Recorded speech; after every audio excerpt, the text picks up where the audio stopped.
여러분 안녕하십니까? 헬로티비 뉴스 강원입니다. 첫 번째 소식입니다. 이례적으로 포근한 겨울 날씨가 이어지면서 강원 지역에는 눈이 아닌 비가 이어졌는데요. 올해 1월 강릉 영동 지역 기온이 평년 대비 3도가량 높아 일부 강원 산지를 제외한 대부분 지역에 비가 이어진 건데요. 따뜻한 겨울의 원인 노지영 기자가 알아봤습니다. 강릉 경포해변에 장대비가 쏟아집니다. 지난 6일부터 강원 영동 지역에 내린 비의 양은 양양 강연 120mm, 고성 간성 99mm, 속초 95.8mm를 기록했습니다. 이례적으로 높은 기온에 겨울에 눈이 아닌 비가 내리고 있는 겁니다. 매년 이맘때쯤 겨울 가뭄을 겪어온 속초에도 비가 이어지고 있습니다. 재작년 1월 속초 지역에는 100일 넘게 비가 내리지 않아 취수원인 쌍천의 흡수정 수위가 2m 아래로 떨어지기도 했습니다. 하지만 올해는 비가 이어지면서 현재 쌍천의 흡수정 수위는 11m를 기록하고 있습니다. 강원지방기상청은 포근한 날씨와 강수의 원인으로 남쪽에서 발달한 고기압을 지목했습니다. 남쪽 고기압을 통해 따뜻하고 습한 공기가 유입되면서 북쪽에서 내려오는 차가운 공기를 막고 있기 때문입니다. 올해 1월 강릉 지역의 평균 기온은 평년 대비 3.8도가량 높은 상황입니다. 올해 겨울 한기가 약하고 남쪽 고기압의 발달로 인해 온난수분한 공기가 지속적으로 유입됨에 따라 올해 1월 기온은 평년 대비 3도가량 높을 것으로 예상하고 있습니다. 기상청은 동풍의 영향으로 오는 12일과 15일에도 강원 영동 지역에 비 또는 눈이 한 차례 더 내릴 것으로 예보했습니다. 헬로티비 뉴스 노지영입니다. 겨울답지 않은 포근한 날씨가 이어지면서 강원도 곳곳에 비상이 걸렸습니다. 국내 최대 황태 생산지인 인제군 북면 용대리도 이색 장관을 이루던 황태 덕장이 텅 비어버렸습니다. 명태가 영하 10도 이하의 추위를 견디며 얼었다 녹기를 반복해야 하는데 이후에도 큰 추위가 없을 것으로 보여 농민들은 한 해 농사를 망칠 위기에 놓였습니다. 한재영 기자의 보도입니다. 국내 황태 생산량의 70%를 차지하는 인제군 북면 용대리. 한겨울 맹추위가 이어지는 이맘때면 깊은 산촌 곳곳에는 비릿한 생선 내음과 들녘을 가득 메운 명태 덕거리 작업이 이색장관을 이룹니다. 영하 10도 이하의 칼바람에 얼었다 녹기를 반복하며 품질 좋은 황태로 재탄생하는 과정입니다. 하지만 올해 이곳의 풍경은 예년 같지 않습니다. 평년보다 10도 이상 높은 포근한 날씨 탓에 명태 덕거리 작업이 2, 3주가량 늦어져 덕장은 황량할 만큼 텅 비어 있습니다. 조금 서둘러 내걸었던 명태도 녹아버리거나 썩어버릴 위기에 놓여 있습니다. 지금 한참 눈이 와야 되는데 비가 왔어요. 또 지금은 걸어도 영하 10도 이하의 날씨가 돼야 되는데 영하 5도 정도, 낮 기온 영상 4도까지 올라가서 좋은 황태가 만들어지지 않아서 그 질도 좀 떨어지지 않을까, 상품의 질이. 농민들의 걱정은 여기서 끝이 아닙니다. 이후에도 겨울다운 큰 추위가 없어 상품성 하락이 불가피할 것으로 우려됩니다. 또 황태를 만드는 명태 가격의 급등으로 물량은 평년의 절반으로 줄었습니다. 그 원물값, 그 명태죠. 명태값이 전년 대비 거의 배 정도 올라서 양도 줄어들고 날씨도 도와주지 않아서 이 황태마을이 상당한 심각한 위기에 지금 봉착해 있습니다. 날씨에 영향을 많이 받고 눈과 바람, 추위까지 삼박자가 맞아야 해 하늘과 함께 짓는 농사로 불리는 황태. 한 해 농사를 망칠 위기에 놓인 농민들은 무심한 하늘만 바라보고 있습니다. 한겨울 같지 않은 이상고온의 포근한 날씨가 이어지면서 날씨에 영향을 많이 받는 지역 농민과 겨울 축제장에 시름이 깊어지고 있습니다. 헬로티비 뉴스 한재영입니다. 포근한 날씨 속에 최근 겨울비답지 않게 많은 양의 비가 내려 지역 축제장의 시름은 커졌지만 또 다른 걱정거리 하나는 덜게 됐습니다. 건조한 날씨에 따른 산불 위험이 크게 줄어든 건데요. 하지만 오랫동안 쌓여있는 눈과 달리 비는 금방 마르고 다가올 봄철까지도 다소 적은 양의 강수가 예상되면서 완전히 마음을 놓기에는 어려운 상황입니다. 이다희 기자의 보도입니다. 어둠 속에서 시뻘건 불길이 띠를 이루며 번집니다. 지난 주말 소중한 살림 7헥타르를 앗아간 춘천시 신부급 산불입니다. 불이 난 지 하루가 지나 주부를 잡았지만 메마른 산에 불씨가 살아나 결국 사흘 만에야 완진이 이뤄졌습니다. 이처럼 건조한 날씨가 계속되면서 최근 강원도 곳곳에서 크고 작은 산불이 발생했습니다. 특히 동해안은 올겨울 들어 건조특보가 내려진 날이 40일에 육박해 산불 발생 위험이 최고 수준이었습니다. 지난달부터 최근까지는 단 나흘을 제외하고 건조특보가 이어져 산림당국은 바짝 긴장했습니다. 건조한 날씨에 산불이 발생하면 이 산 바닥에 메마른 낙엽들이 쌓여 있어서 불쏘시개가 되는 경우가 많습니다. 그런데 이번 비로 이렇게 낙엽들이 촉촉히 젖어서 당분간 산불 걱정을 덜 수 있게 됐습니다. 다음 주에도 비가 예보돼 도내 대부분 지역의 강수량이 평년 수준을 회복할 것으로 기상청은 보고 있습니다.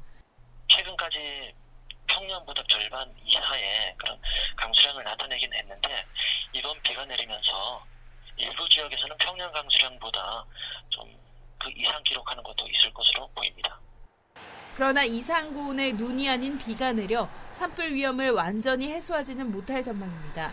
산 위에 장기간 녹지 않고 쌓여 발화 가능성을 낮추는 눈과 달리 비는 땅속으로 스며 곧바로 말라버리기 때문입니다.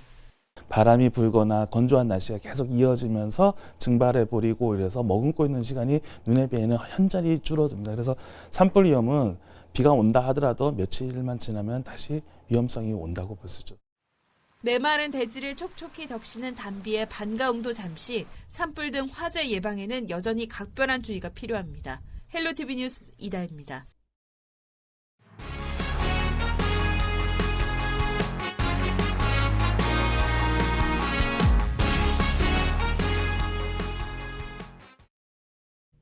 (4월 15일에) 치러지는 제21대 국회의원 선거가 이제 100일도 채 남지 않았습니다.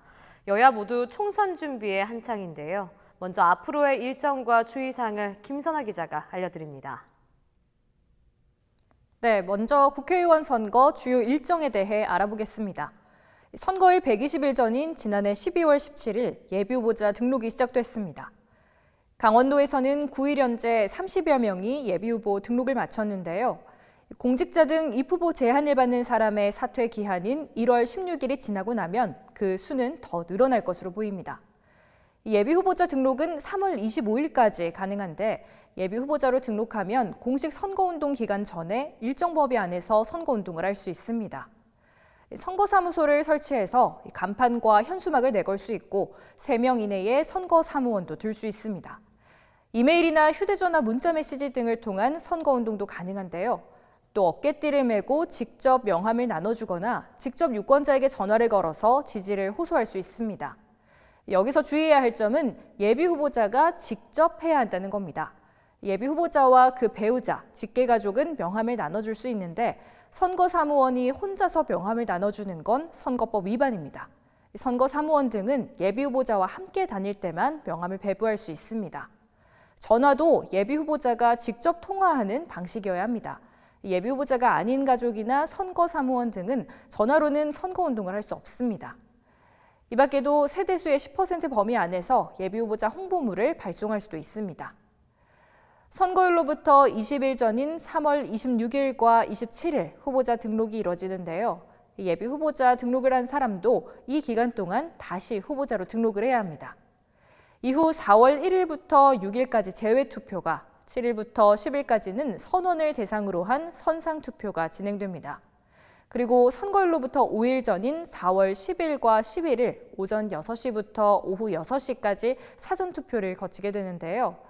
이 사전투표는 전국에 설치되는 사전투표소 어디에서나 투표할 수 있다는 게 편리한 점이죠. 선거 당일에 시간이 안 되시는 분은 이때 투표를 하시면 되겠습니다. 그리고 4월 15일 선거 당일 오전 6시부터 오후 6시 본투표가 진행됩니다. 선거 기간 동안 유권자들도 주의해야 할 상황들이 있는데요. 후보자에게 금전이나 물품, 음식물 등을 제공받으면 최고 3천만 원 안에서 10배 이상, 50배 이하의 과태료가 부과될 수 있습니다. 최근에는 선거운동 방식이 다양해지면서 인터넷이나 SNS 등을 활용한 정치 참여가 늘고 있는데요. 이에 따라 주의해야 할 점들도 많습니다. 가짜뉴스를 퍼나른다거나 댓글로 후보자에 대한 가짜뉴스를 퍼뜨리는 건 처벌받을 수 있다는 점 기억하셔야겠고요. 선거운동을 위해서 SNS에서 후보자의 사생활을 비방한다거나 후보자와 관련된 특정 지역이나 성별을 비하, 모욕해서도 안 됩니다. 특정 지역에 낮잡아 일컫는 용어들을 함부로 사용하는 건 선거법에 위반될 수 있으니 주의하셔야겠습니다. 본격적으로 시작된 선거 레이스. 올해는 만 18세인 청소년도 투표가 가능해졌는데요. 강원도에는 2천여 명 정도가 해당된다고 합니다. 일정과 유의할 점 등을 기억해 두셔서 총선 때 소중한 한 표 행사하시기 바랍니다. 지금까지 헬로티비 뉴스 김선아입니다. 앞서 보신 것처럼 제21대 총선 공식 일정과 함께 분위기도 점차 달아오르기 시작했는데요. 총선 승리를 위한 여야 각 정당의 준비 움직임도 분주합니다. 선거구가 어떻게 될지 관심인 가운데 거물급 정치인의 역할론이 거론되면서 총선 판도를 가를 변수로 떠오르고 있습니다. 보도에 성기석 기자입니다. 자유한국당 강원도당 신년 인사회절입니다. 황교안 당 대표를 비롯해 도내 현역 국회의원과 출마 예정자들이 대거 참여해 총선 필승을 다짐했습니다. 강원의 당원 동지 여러분께서 4월 총선에서 유감없이 이런 강인함, 뚝심, 애국심 발휘해 주셔서 총선 승리를 이끌어 주시기를 바랍니다. 4년 전 20대 총선에서 자유한국당 전신인 새누리당은 전체 8석 중 6석을 차지했고 19대 총선에서는 9석 전석을 석권했습니다. 이렇듯 과거 도민표심은 짙은 보수색을 띄었지만 지난 대선과 지방선거를 거치며 상황은 크게 달라졌습니다. 2018년 지방선거에서는 최문순 도지사를 비롯해 도내 시군단체장 11곳에서 민주당이 승리했습니다. 도 현안 해결을 위해 집권 여당에 힘을 실어야 한다는 이른바 원팀 전략이 표심을 움직인 것으로 풀이됩니다. 때문에 이번 총선은 도민들이 어떤 선택을 할지 그 어느 때보다 관심이 모아지는 선거입니다. 첫 번째 변수는 선거구가 어떻게 될지입니다. 춘천 분구와 속초 고성 양양 선거구 유지 여부 등이 각 정당 선거 전략에 큰 영향을 줄 것으로 보입니다. 이런 가운데 거물급 인사와 새로운 인물들이 후보자로 속속 거론되면서 도선거판의 변수로 떠오르고 있습니다. 지난해 말 사면 복권된 이광재 전 지사가 지역구 출마 등 이번 총선에 어떤 식으로든 역할을 할 것이라는 게 지역 정치권의 분석입니다. 또 불출마 선언을 했던 최명희 전 강릉시장이 최근 입장을 바꾸고 자유한국당에 복당하면서 권성동 현역 의원이 있는 강릉 지역 총선구도를 크게 흔들고 있습니다. 여기에 16일까지인 공직자 사퇴 시한을 앞두고 새로운 후보자 윤곽도 속속 드러나고 있습니다. 홍천, 철원, 화천, 양구, 인제 선거구 출마를 선언한 정만호 경제부지사는 13일 이임식을 가지며 육동환 강원연구원장도 사직서를 제출하고 출마를 공식화했습니다. 정의당도 총선에 나설 후보군을 추리고 있습니다. 도내 모든 지역구에 후보를 내고 완주한다는 게 현재 생각입니다. 바른미래당과 민주평화당 등도 이번 총선을 도내 정치력 확대의 기회로 삼기 위해 고심을 거듭하고 있습니다. 헬로티비 뉴스 성기석입니다. 지난 2018년 치러진 6.13 지방선거에서 선거법 위반 혐의 재판이 지난 9일 모두 종결됐습니다. 선거법 위반 혐의로 재판에 넘겨진 단체장은 모두 7명이었는데요.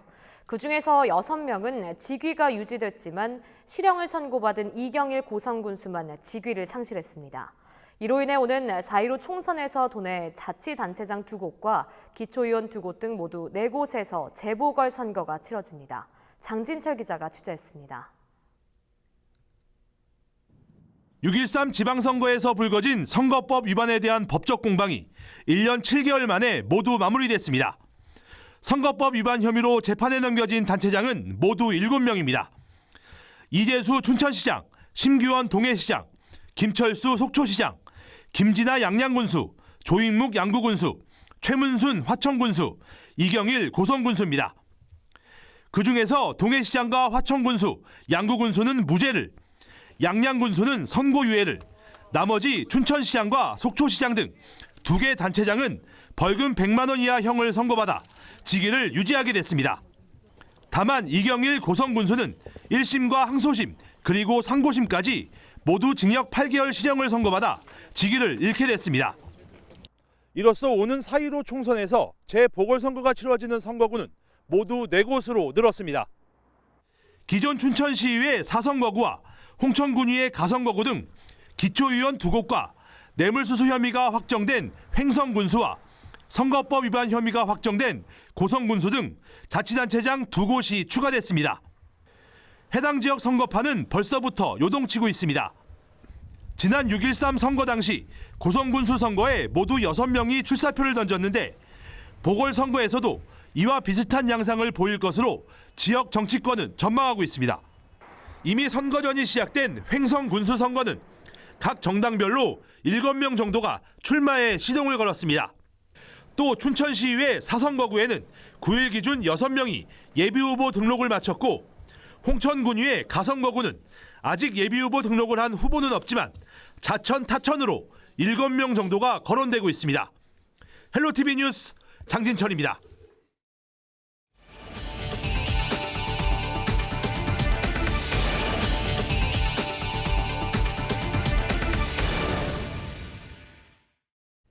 네, 소유의 땅이지만 수십 년이 넘도록 건물 증축 등 재산권 행사를 마음대로 할 수 없는 곳이 있습니다. 접경지역 등에 밀집된 군사시설 보호구역인데요. 드디어 여의도 면적의 21배에 달하는 강원도 내 군사시설 보호구역이 해제돼 주민들의 재산권 행사와 지역 개발에 대한 기대감이 높아지고 있습니다. 한지영 기자의 보도입니다. 화천군 화천읍의 한 마을입니다. 지역 중심지에서 멀지 않은 곳이지만 대부분의 건물이 오래됐거나 낮은 층으로 지어져 있습니다. 군사시설 보호구역에 포함돼 고도 제한을 받는 등 주민 재산권 행사에 제약을 받아왔기 때문입니다. 저기가 군인 아파트거든요. 자기들은 저렇게 짓는데 옆으로는 큰 건물을 못 짓게 했어요. 자기들은 저렇게 큰 15층 건물을 지면서 군사지역이라고 하면서 민간인들은 못 짓게 하고 자기들은 저렇게 크게 지고 저렇게 살고. 이처럼 수십 년간 각종 규제에 묶여 개발이 막혀있던 지역에 숨통이 트이게 됐습니다. 군사보호구역 해제에 따라 접경지역 주민들의 재산권 행사와 지역 개발에도 청신호가 켜졌습니다. 9일 국방부 발표에 따르면 군사시설 보호구역 해제 면적의 79%가 강원도에 집중돼 있습니다. 60.66제곱킬로미터로 여의도 면적의 21배에 달합니다. 지역별로는 철원군 금남면, 화천군 상서면, 인제군 원통리, 양구군 양구읍, 원주시 가연동 등이 포함됩니다. 철원과 양구, 인제, 고성 4개 지역은 보호구역 내 건축 협의가 필요했던 협의 위탁구역도 해제돼 주민들의 재산권 행사에 제약이 사라지게 됩니다. 강원도를 비롯해 원주시 등의 지자체는 이번 보호구역 해제가 쥐락지와 도심 등에 집중돼 주민 재산권 행사와 지역 개발에 새로운 기회가 될 것으로 기대하고 있습니다.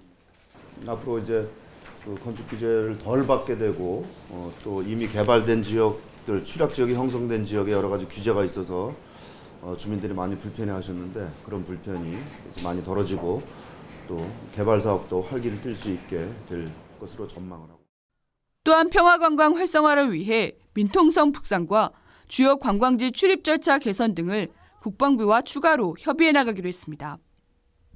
하지만 이번 해제 조치에도 불구하고 도내 접경 지역에서는 여전히 행정구역 면적의 절반가량인 2,358제곱킬로미터가 군사시설 보호구역에 묶여 있습니다. 헬로티비 뉴스 한지영입니다. 태백산 눈축제도 비상입니다. 안 그래도 최근 눈이 적어 축제 준비가 어려운 상황에서 비까지 내려 축제 관계자들은 걱정이 이만저만이 아닙니다. 눈과 얼음 조각 보호를 위해 대형 비닐 덮개를 준비하면서 축제 준비에 총력을 기울이고 있는 모습입니다. 박건상 기자의 보도입니다. 만화 속에서만 볼 수 있었던 스머프 마을이 하얀 눈과 함께 등장했습니다. 어린아이들이 좋아하는 뽀로로와 또봇, 램프의 요정 알라딘까지 모두 눈으로 만들어졌습니다. 지역 평균 해발고도 965m로 대관령보다 높은 하늘 아래 첫 도시 태백시가 눈의 도시로 변신을 꾀하고 있습니다. 올해로 27회째를 맞는 태백산 눈축제는 오는 10일 본격적인 개막식을 시작으로 10일간의 일정에 들어갑니다. 인기 애니메이션 캐릭터인 올라프에서 엘사까지 태백산은 일찌감치 겨울왕국으로 변했습니다. 이번 태백산 눈축제는 동화를 테마로 아이들은 물론 어른들도 동심의 세계로 떠날 수 있는 기회를 제공합니다. 동화를 컨셉으로 해서 만들고 있습니다. 특히 겨울왕국을 준비하고 있는데요. 최근 눈이 준 데다 비까지 내리면서 축제 관계자들은 비상에 걸렸습니다. 이상공원 현상으로 인하여 눈을 만드는 데 상당히 어려운 점이 있었습니다만 저희 축제위원회에서는 철야 작업을 통하여 제27회 태백산 눈축제에 차질 없는 준비를 해왔습니다. 지역만의 특색을 담은 대형 눈조각들도 볼거리입니다. 기성 작가가 아닌 패기 넘치는 젊은 대학생들의 작품이어서 그 의미가 더욱 큽니다. 태백산 겨울에 눈이 쌓이잖아요. 그 안에 있는 움트기 직전의 생명력을 태아로 표현해서 아담이 이제 광부가 되어가지고 뒤에 광산과 이제 태백 그 산맥에 이제 노동자분 이제 광부들이 노력하신 그 피와 땀이 어떤 식으로 이제 된다. 그거는 이제 작품으로 마지막에 보여드릴 건데. 오는 12일부터는 폭설이 예보되면서 축제 관계자들은 성공적인 축제를 기대하고 있습니다. 태백시는 이번 축제에 50만 명 이상이 다녀갈 것으로 기대하고 있으며 문화관광 축제 선정을 목표로 삼고 있습니다. 헬로티비 뉴스 박건상입니다. 화천 지역에서 발견된 야생 멧돼지 폐사체에서 아프리카 돼지열병 바이러스가 발견돼 방역당국의 긴장감이 다시 높아지고 있습니다. 강원도는 지난 6일 화천 DMZ 내에서 발견된 멧돼지 폐사체의 시료를 채취해 국립환경과학원에 정밀 검사를 의뢰한 결과 확진 판정이 내려졌다고 지난 8일 밝혔습니다. 도내에서 발견된 멧돼지 폐사체에서 ASF 바이러스가 나온 것은 이번이 18번째이며 화천에서 발견된 건 이번이 처음입니다. 지난해 4월 속초 고성 산불로 피해를 본 이재민 20여 명이 춘천지방법원 속초지원에 한국전력공사를 상대로 손해배상 청구 소송을 제기했습니다. 산불 피해 손해배상 청구 소송을 담당한 신재영 변호사는 지난 8일 한전에서 일방적으로 진행한 손해사정 금액을 받아들일 수 없어 소송을 진행하게 됐다고 소송 배경을 설명했습니다. 신 변호사는 제3자인 법원의 객관적인 손해 감정을 통해 피해민들에게 합당한 보상이 이루어질 수 있도록 소송을 진행하겠다고 덧붙였습니다. 원주교육지원청은 기업도지 내 신규 아파트 입주에 따라 분산 배치가 결정된 초등학생 가정의 전입학 신청을 정해진 기간 내 조속히 완료해 줄 것을 당부했습니다.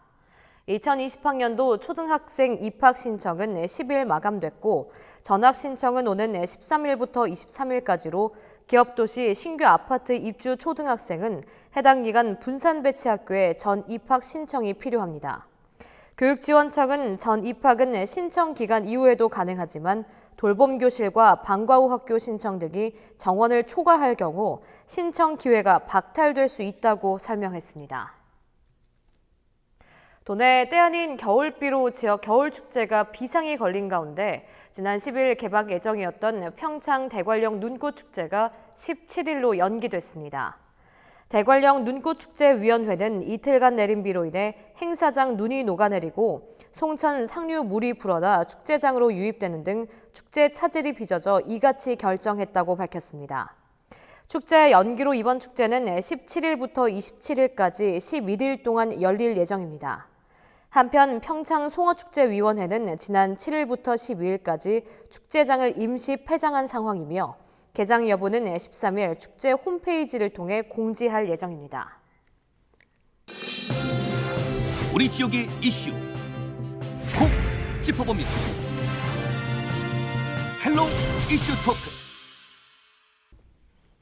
강원도 현안과 이슈를 짚어보는 시간입니다. 지난 2019년은 강원도의 극심한 경기 불황으로 인한 고용 부진과 끊임없는 부동산 악재, 각종 재난과 재해가 더해지면서 여러모로 위기의 한 해가 되었었는데요. 새롭게 밝은 경자년은 강원도에 닥친 위기를 기회로 만들고 극복할 전화위복의 한 해가 될 것이라는 전망입니다. 이번 시간 2020년 강원도를 이끌 주요 현안과 이슈는 무엇인지 살펴보도록 하겠습니다. 스튜디오에 최수영 시사평론가 권희중 변호사 나와 계십니다. 안녕하십니까? 안녕하세요. 네, 저희가 2020년 경자년을 짚어보기 전에 일단 2019년 한 해가 어땠는지 좀 살펴봐야 할 것 같은데 2019년 한 해를 좀 한마디로 정리하면 어떻게 좀 정리할 수 있는지 먼저 말씀을 해주실까요? 네, 저는 뭐 사자성어로 하나 이야기하겠습니다. 네. 그러니까 화불단행이라는 말이 있어요. 네. 그러니까 어려움은 혼자 오지 않는다. 그러니까 몰려서 온다는 뜻인데 지난 한 해 꼭 강원도가 그런 것 같았어요. 그러니까 뭐 그 고성의 대형 산불이라든지 그렇죠. 그다음에 뭐 접경 지역에서는 국방개혁 2.0으로 인한 어려움에다가 또 남북 관계 경색으로 인한 또 굉장히 금강산 관광이 또 뒤로 그렇죠. 미뤄지고 그다음에 뭐 강원도의 각종 이제 경제 지표도 나빠졌고 그다음에 뭐 하나 추진하는 일들이 선뜻 잘 되는 일이 별로 없었어요. 설화상 뭐 케이블카 부동의도 그렇고. 그래서 제가 뭐 굳이 한마디로 표현하면 그런 어려움이 몰려왔던 한 해였다. 저는 그렇게 정리하고 싶습니다. 네, 좀 어떻게 보시나요?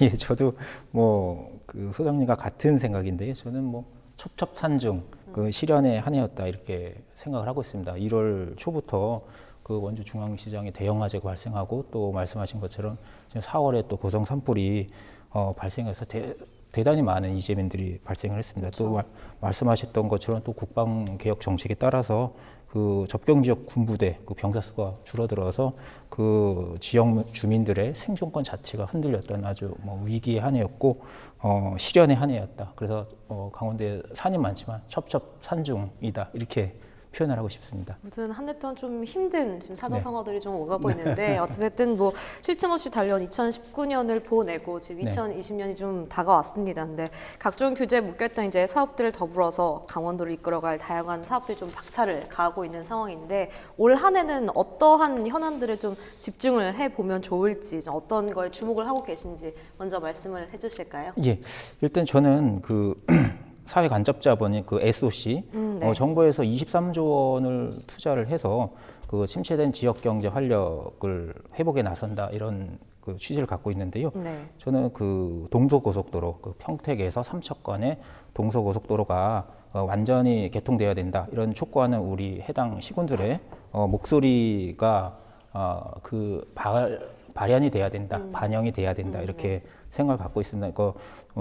제천 삼척 구간은 또 중부 내륙권하고 강원 남부권을 연결하는 통로이기 때문에 삼척까지 고속도로를 개통하게 되면은 그 영동 고속도로 정체 해소도 있고 또 철도 도로 또 육상교통 이런 것들이 국가 경제에 부흥을 이룰 수 있다 이렇게 생각을 하고 있고요. 저 개인적으로는 제가 이제 그 뭐 대전이나 청주 재판을 갈 때 제천 삼척 제천 평택간 고속도로를 이용하는데요. 그 전에 이제 영동 고속도로를 이용하던 것보다도 더 시간이 짧아졌고 일반 국민들이 이동하기에 굉장히 편한 것을 많이 느꼈습니다. 그래서 평택에서부터 삼척까지 완전 개통이 됐을 때 국민들이 많은 그 혜택을 입을 수 있지 않을까. 예, 그렇게 생각하고 있습니다. 네, 동서고속도로를 좀 말씀해 주셨는데 포함해서 좀 SOC 사업 강원도 2020년 좀 어떻게 전망을 하고 계시는지 말씀해 주실까요? 일단 뭐 SOC 관련된 분야 말씀 잘해 주셨는데 저는 제2경춘국도 실시 설계 어쨌든 강원도 어떤 그 요구가 반영돼야 된다.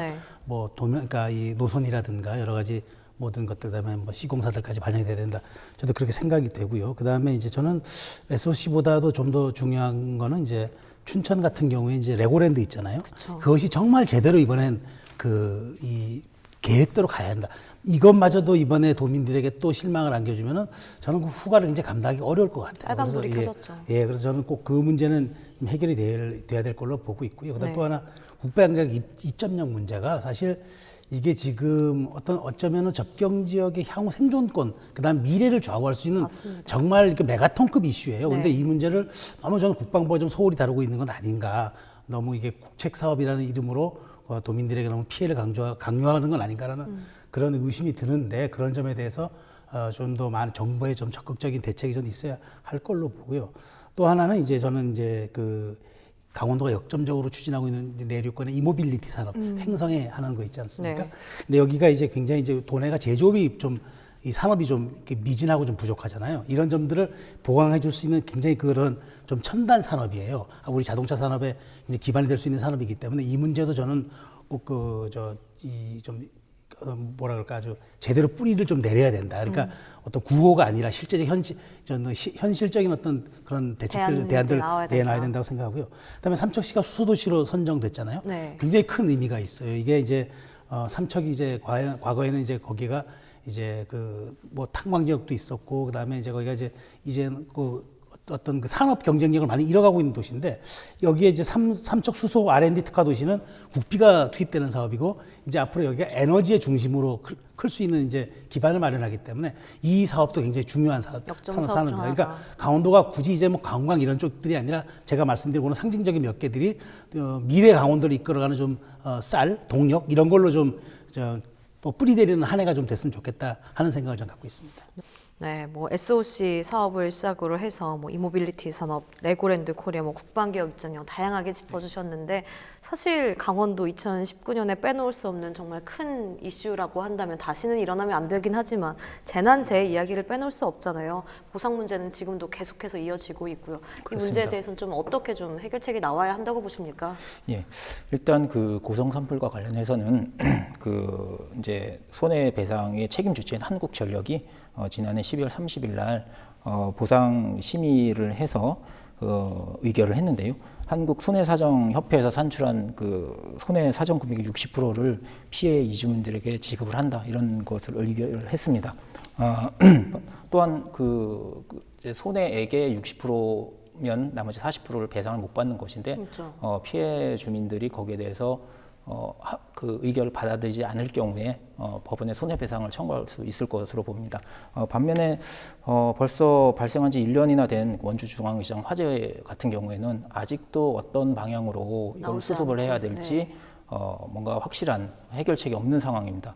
2019년 8월 12일경에 이제 피해 상인들이 원주시와 발화 책임 주체인 주인을 상대로 손해배상 청구 소송을 제기를 했는데요. 아직까지도 그에 대한 공방은 계속되고 있는 것으로 보입니다. 그 결과에 따라서 책임 주체가 책임을 지게 되는 경우가 생기더라도 예를 들어서 뭐 주인이나 이런 분들이 책임 주체가 경제적 여건이 만족스럽지 못하는 경우에는 피해 주민들이 실질적으로 배상을 받지 못하는 이런 또 안타까운 결과가 생길 수 있습니다. 그래서 이런 여러 가지 경우들에서 이제 제가 생각하기에는 다수의 주민들이 피해를 입는 이런 경우들, 이런 어떤 사건을 대비해서 사고를 대비해서 그런 경우를 대비한 공적 보험의 필요성이 좀 있다 이렇게 생각하고 있습니다. 네. 뭐 중앙시장 얘기부터 말씀을 해주셔서 뭐 산불 이제 보상 협의 문제까지 좀 언급을 해주셨는데 아직까지 계속 지지부진 좀 뭐 딱히 해결책이 나오지 않고 있는 상황이잖아요. 어떻게 좀 가야 한다고 보십니까?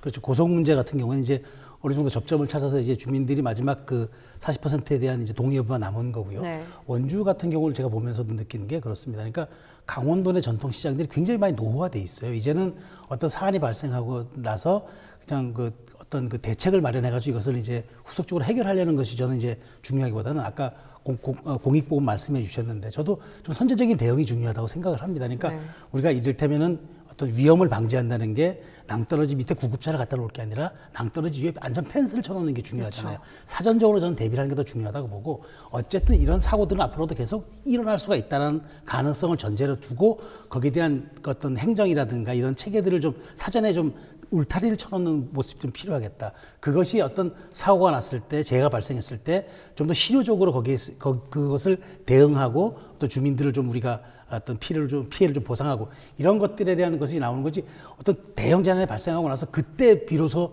어떻게 이제 이것을 추진하겠다는 것들은 대부분 좀 이렇게 너무 많은 시간을 소요하기 마련이거든요. 그런 점을 이번 어떤 원주시장 화재에 대한 교훈을 좀 삼았으면 좋겠다는 게 제 생각입니다. 네, 그럼 이번엔 좀 분위기를 바꿔서 강원도 부동산 시장에 관한 이야기를 해볼까 합니다. 뭐 미분양, 뭐 집값 문제, 거래 절벽, 뭐 원주 뭐 혁신도시 이런 공실률 문제까지 굉장히 좀 강원도에 이슈들이 많았잖아요. 부동산 상황에 있어서 2020년 좀 어떻게 전망을 하고 계신지 먼저 말씀을 해주실까요? 네, 일단 서울을 기점으로 보면은 서울은 2016년도에 비해서 2019년도에 아파트 가격이 50%나 상승하는 이런 효과가 있었습니다. 굉장히 이례적인데 그 외에 나머지 서울을 제외한 지방 도시들은 그렇지 못하고요. 우리 강원도 내 현실을 보더라도 강원도가 2019년도에 11월 기준으로 봤을 때 법원 경매의 낙찰률이 31.2%에 불과한 이런 최하위를 기록하는 이런 결과를 났습니다. 그렇지만 그 연말부터는 도내 미분양 아파트들이 조금씩 줄어들고 있고요.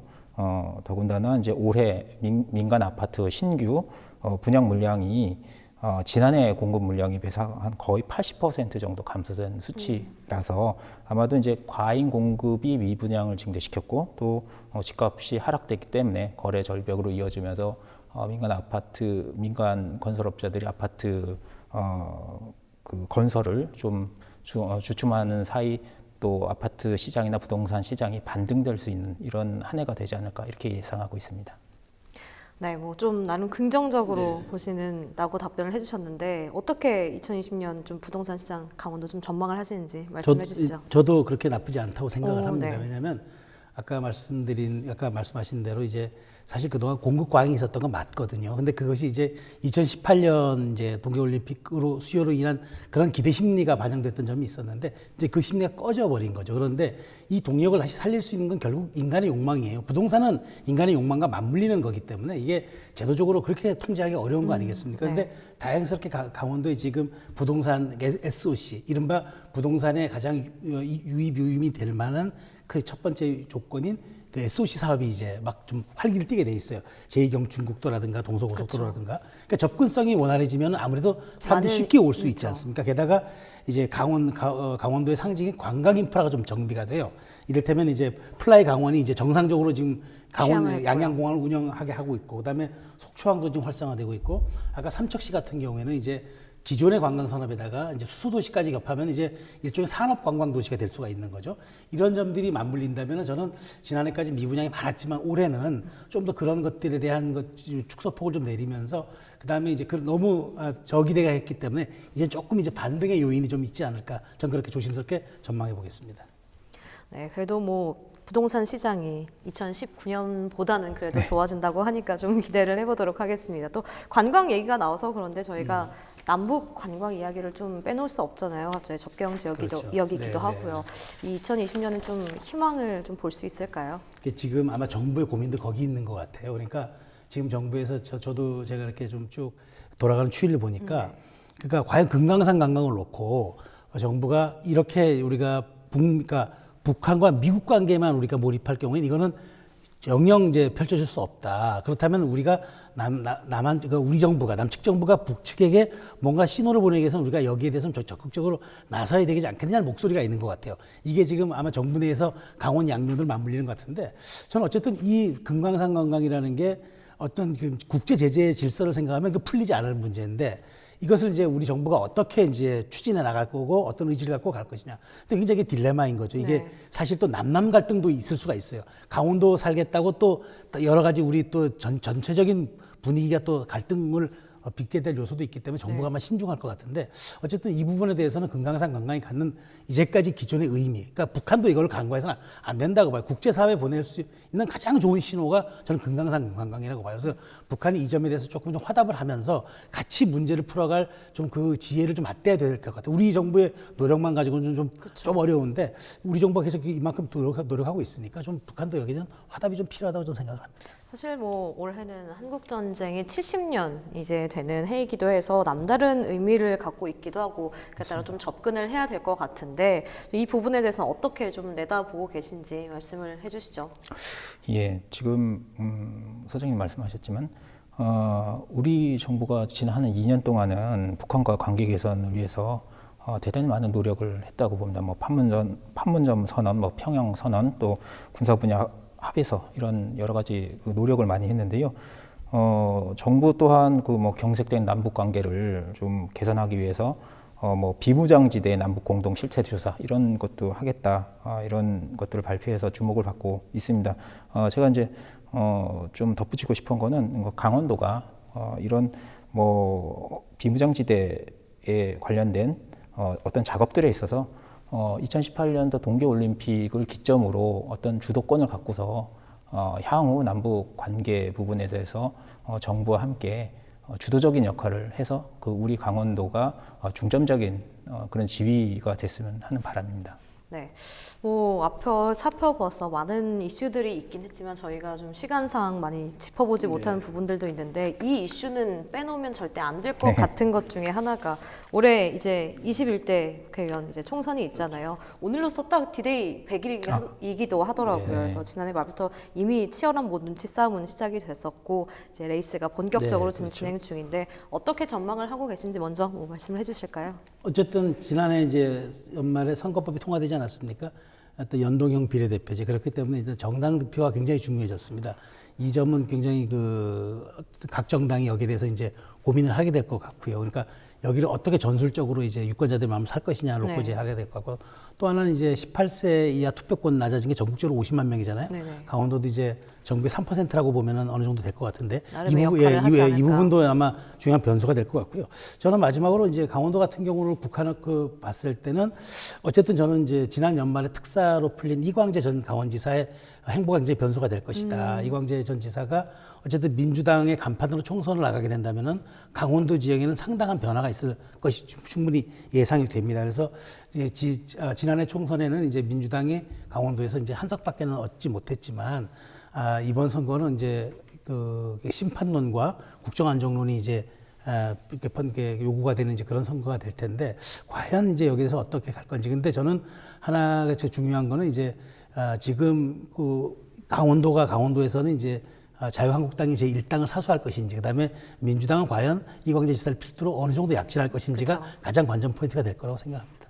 네, 관전 포인트까지 이렇게 짚어주셨는데 4.15 총선 좀 어떻게 전망을 하고 계시는지 말씀을 해주시죠. 예, 저는 이제 앞서 그 우리 소장님께서 여러 가지를 다 말씀해 주셨고 저도 이제 거기에 대해서 비슷한 의견을 가지고 있습니다. 다만 이제 저는 그 우리 강원도 현안들에 대해서 총선의 그 입지자들, 총선 주자들이 전략적으로 이게 강원도를 살릴 수 있는 공약으로 발전될 수 있기를 바라고요. 또한 아직도 그 인구 하한선 기준으로 어느 지역구가 이제 설정이 안 되는데 이런 부분은 좀 조속히 확정이 돼야 된다 이런 입장을 가지고 있습니다.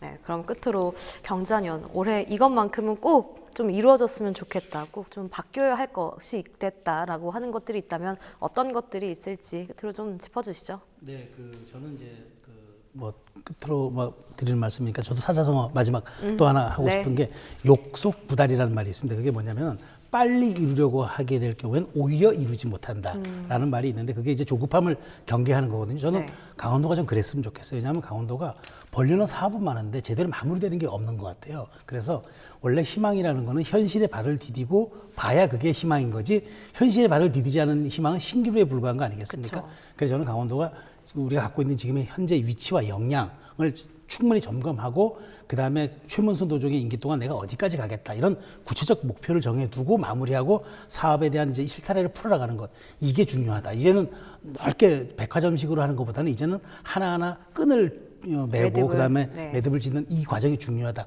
그 말씀을 드리고 싶습니다. 네, 좀 2020년 좀 이것만큼은 좀 바라는 것들이 있겠다 하는 것들이 있으면 어떤 것들이 좀 있을까요? 네, 일단 뭐 앞서 얘기 나온 강원도 현안들이 잘 풀리기를 바라고요. 네. 뭐 한 가지 말씀드리자면은 우리나라 지방자치가 시행이 된 지 개정을 통해서도 했지만 한 30년 정도가 됐는데 실질적으로 지방자치 분권이 이루어지지 않고 있습니다. 이건 아마 가장 큰 거는 결국 이제 재정적인 문제인데요.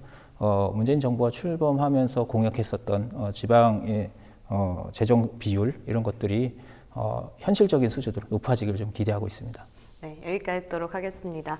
네, 2020년 강원도를 이끌 주요 현안과 이슈에 대해서 이야기해봤습니다. 지금까지 최수영 시사평론가 권희중 변호사와 함께 이야기 나눠봤습니다. 오늘 말씀 감사합니다. 네, 감사합니다.